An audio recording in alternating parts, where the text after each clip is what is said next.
Hey everyone, welcome to Chasing the Kraken. I'm Jordan. So today is a little bit different. We are out here at Red Lodge Provincial Park and Campground. I had a request in one of the comments to do a bit of a gear review just on my kayak crate and a few other items, so I'm going to do that today. And let me show you what I've got here.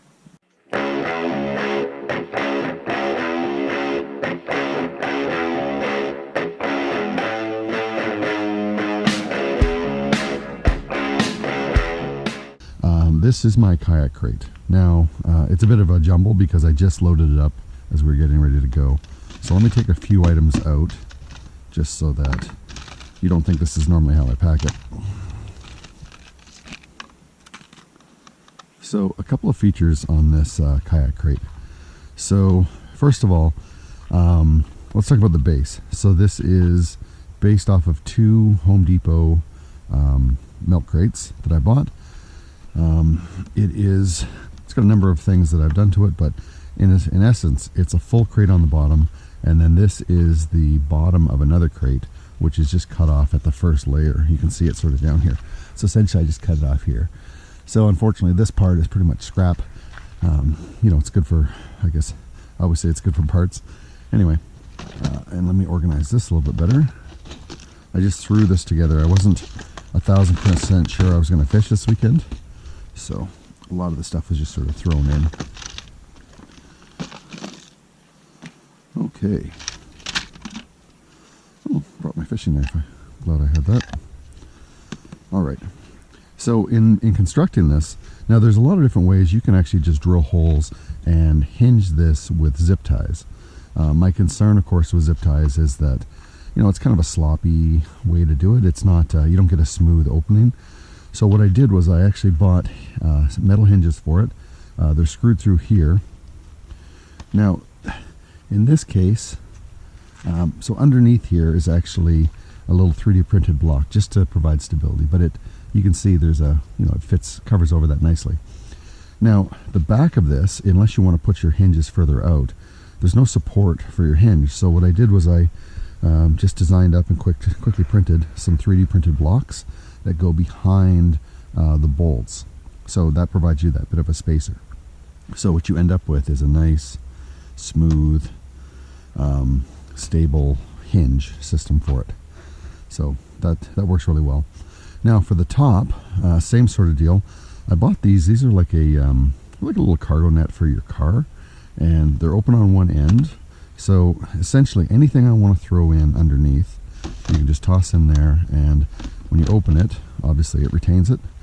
The advantage here being, well, not the advantage, let me say, what I ended up doing was 3D printing these little clips. Now these are designed obviously to fit the crate, and I was able to, a little gap to fit the webbing through, and then I just sealed it up with some tape just so they don't come off.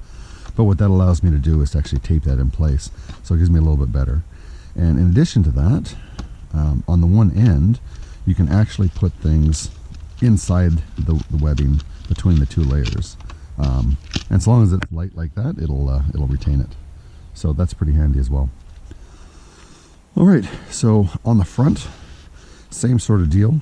Now this is actually a PVC foam board that I was using for my my measuring board project. But these two rod holders I got off Amazon, and you can see in this case it's a bait caster. It doesn't fit all the way down, but when you have something like a spinning reel, they slide in all the way to the bottom and it retains your rod.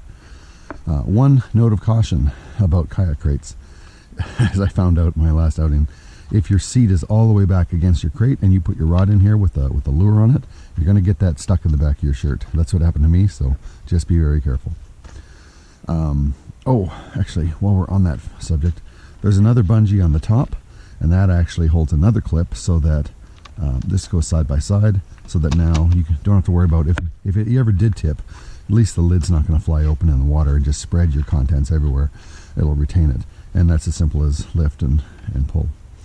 The only other thing I forgot to mention is this small retaining strap. This is just a hole drilled in the side, and then a paracord just tied on. And that way when you open this up in your kayak, it opens far enough that, it'll stay open, but it doesn't open so far that you have to reach back and struggle to get it closed.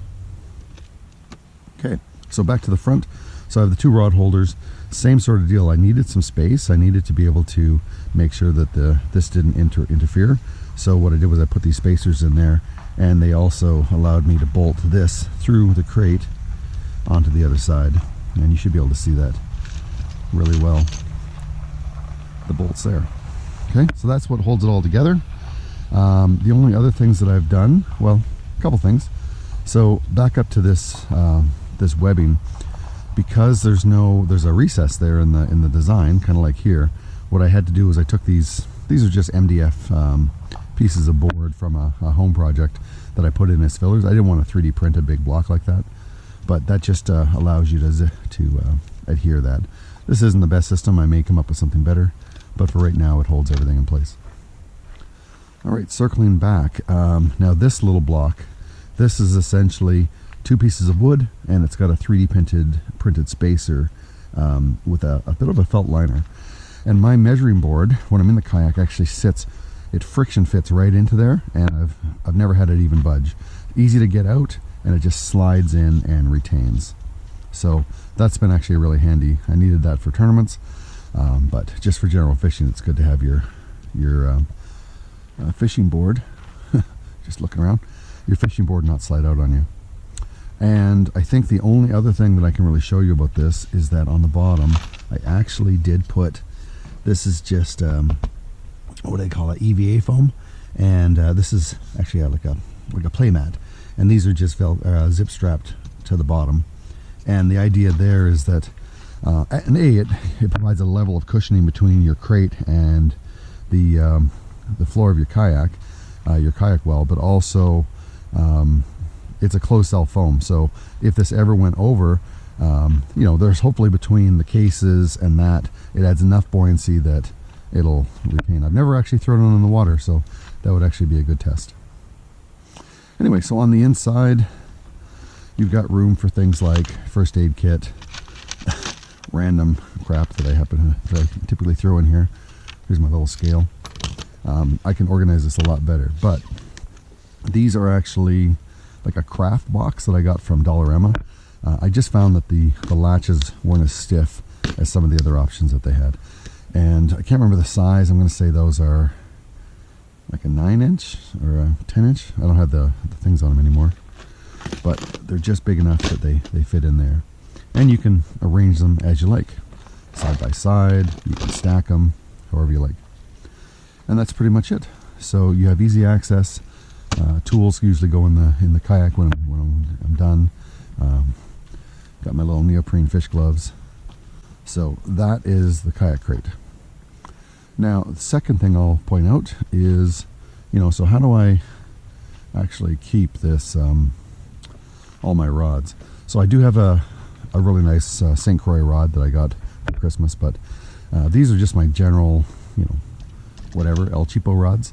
And this case is actually just a rifle case. It's a Flambeau, established 1947. This is, I got this from Cabela's, I believe. Anyway, it's just a rifle case, and it's already pre-covered with foam. Everything pretty much fits in here. As long as you don't overlap anything, it works really well.